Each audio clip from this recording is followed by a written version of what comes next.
Hello and welcome to a cross-light video. In this video, we're going to be going over Cinderace versus Charizard. Finally! Really quickly, while I'm here, I just want to tell you guys to subscribe. You can always unsubscribe whenever you want. It's free. It doesn't hurt you. It just really helps me out a lot, and I would really appreciate it if you do so. Back to the video. So, Charizard versus Cinderace is pretty interesting for a couple reasons. The first of which is that Charizard actually wins most of the time, despite always going second almost every single time. So both Pokemon will trade blows, but Charizard eventually wins on its second turn. And this is because of the fact that it can learn Flying move. Wait, what do you mean Cinderace is not a fighting type Pokemon? It totally looks like a fighting type Pokemon. What? I got scammed! So despite actually going second, Charizard, knowing Hurricane, actually makes all the difference because of the fact that Hurricane actually has 110 power with 70% accuracy. So that means that the odds are, there's a whole bunch of mathematics that goes behind this, but I am way too scared to put that in this video for the sake of I will get something wrong with the math. But the point is that it's really, really hard for Charizard to lose. You kind of have to get lucky for Charizard to lose. Like, technically it's a 7-3 odds that Charizard loses, but that's really the only way that Cinderace can win against a Charizard, unless Cinderace just crits from nowhere and blows Charizard up. But even then, that is still not very likely. So, as you can see, well, ironically the footage actually required me to hit it 3 times, but that's because Charizard doesn't have the right EVs, at least the one that I was using. But my point is that if you have the right EV Charizard, it will two-shot the Cinderace. So while this fight plays out and then rolls eventually into the G-Max variation of the gameplay, I want to take a moment to talk about the design of the two Pokemon. Overall, it's kind of tough because Cinderace is, in my opinion, the better looking of the 3 starters for Gen... What generation are we on again? 8? 9, 10, 11, 12? I don't even know at this point. There's so many.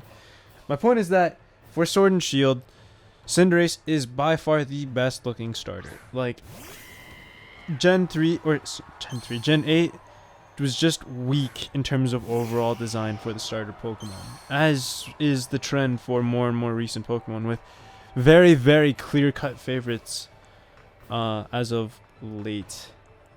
Now, that isn't to say that Cinderace has a bad design. It actually has a very good design. It is actually an exception to the modern issue of starter Pokemon having terrible designs, in that modern Pokemon nowadays have very forgettable and not very memorable designs. Like, there's so many Pokemon that I can list from Gen 6, 7, 8 that I just know them, but I don't know what their name is. I can't recall them upon demand from my memory.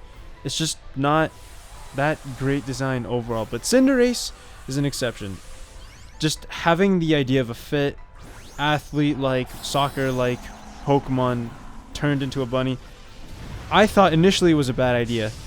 But after having used Cinderace as my starter for a good little bit, I've warmed up to it.